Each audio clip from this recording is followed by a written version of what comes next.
The basis for social Darwinism and how the theory supported imperialist expansion. This video will give all the details about the basis for social Darwinism and how these ideas supported imperialist expansion. The basis of social Darwinism. To understand the basis of social Darwinism, it is important, or rather helpful, to understand the basis of Darwinism. Charles Darwin was a British theologist who had a passion for biology and geology. 1831, Darwin got the opportunity to go on an expedition to the Galapagos Islands, where he would essentially study plants and animals. The plants/animals on the islands never really had any contact with humans, allowing him to examine and compare them to plants and animals in Britain that had been in great contact with humans for a long period. During Darwin's period, the idea of divine life was very widespread and prevailing, an idea he departed from and began to work on his theory of natural selection. Upon arriving back in Britain, he began to work on a book publishing The Origins of Species in 1859, setting the idea of organic evolution. This idea of natural evolution stated that natural changes begin to occur in plants and animals as time proceeds, along which there is an increasing quantity of animals engaging in rivalry for limited assets such as food, in which case certain animals are incapable of surviving. Certain animals will acquire outstanding adaptations, permitting them to effortlessly,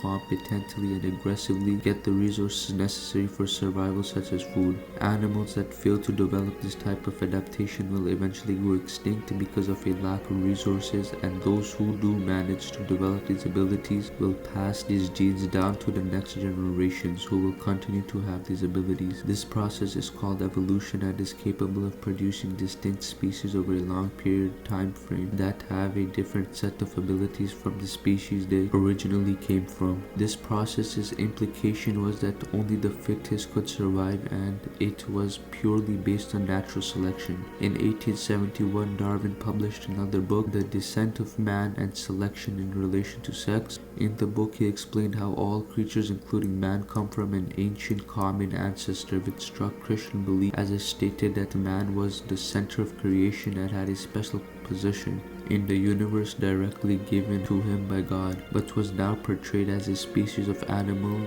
who had gone through the process of evolution. There were a variety of reasons why his theory and work were not accepted by many, such as personal belief, as it was against the values/ideas of Christianity, and some were generally arrogant. Darwin's work/ideas were moderately distilled into science and gained a good amount of recognition, but were then taken in a completely different direction. Social Darwinism was developed by Herbert Spencer, an English philosopher who studied and applied the ideas of Darwinism to human societies. In doing so, he produced a theory stating that societies that were fitter would ultimately proceed further compared to those that were not as fit, and it was natural/normal for more advanced societies to invade and attack the weaker, less advanced societies. The phrase survival of the fittest means that the fit's success allows them to rule over the unfit and weak. Unlike Darwinism, a scientific theory based upon natural selection, evolution, and survival of the fittest, the theory of social Darwinism was used to morally justify the age of imperialism and is considered to be a radical ideology. In an upcoming portion of the video, I will explain how the idea of social Darwinism supported the imperialist expansion. Breakdown of the age of imperialism. Imperialism is the authority/control of a territory or group of people over another territory or group of people, and is known for dangerously molding European society during the 19th century. In order to fully understand the principles/history of imperialism, we must understand the term Old Imperialism and New Imperialism. Old Imperialism was a period between the 16th and early 19th century during which the Europeans pursued a quest to find trading routes, began the development of colonies situated mainly in North/South America, and had expeditions to the New World. The Europeans organized trading markets in Africa and China, establishing good relations with local rulers in order to guarantee the safety of their economic interests, but their control was only to a certain extent. The 1870s saw the beginning of the age of new imperialism, during which European nations secured extensive extensive empires in Africa, Asia, and the Middle East. The new procedure to establish colonies was very distinct from the system used during the old imperialism, as it revolved around the interests of colonial power. The Industrial Revolution leads to Europeans opting for hostile growth policies to fulfill economic problems. The Second Industrial Revolution occurred between 1870 and 1914 and burdened Europe's economic situation, causing them to pursue new ways of expansion. The expansion was heavily influenced by political demand and religious interests that supported the dominant and control of Western society over weaker and so-called backward societies. European states used violent measures such as military force and appropriation in order to control Africa and Asia with an iron fist. 1914, Britain officially had the greatest magnitude of colonies. Imperialism had an enormous amount of ramifications on the colonized states and Europe, leading to the great competition and conflict between nations that would eventually lead to World War I. European imperialism began in the 18th century. In the age of old imperialism, during an attempt to locate a trade route that directly went to Asia, settlements/colonies were instituted in India, East Indies, South Africa, and the Americas, while conquering territories in Africa and China. The revolution in the commercial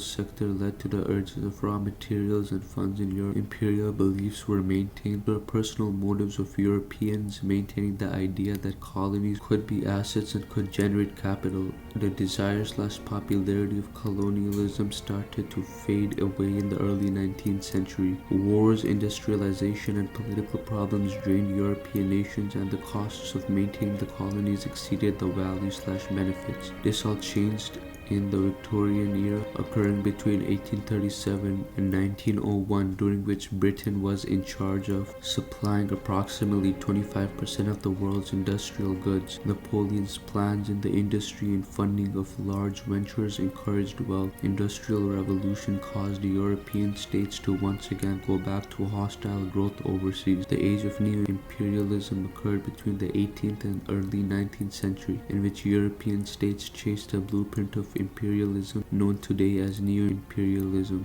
Propulsion in this time frame was attracted from multiple different reasons, among which the social Darwinism theory played a major role. How the ideas of social Darwinism supported imperialist expansion. Herbert Spencer applied survival of the fittest and the principles of Darwinism to human societies. Social Darwinism was used as a moral justification for the age of imperialism, as Europeans claimed that people in these colonized areas were less developed/evolved compared to Europeans. Spencer's justification for imperialism stated that this was a rivalry for survival in which dispute led to winners, and these so-called winners were superior to those they beat. European countries were extremely successful in colonizing and defeating these areas, which at the time succeeded as a belief. Natural selection in societies started to change as these societies were conquered/dominated by Caucasian Europeans, but had a darker skinned population of people who were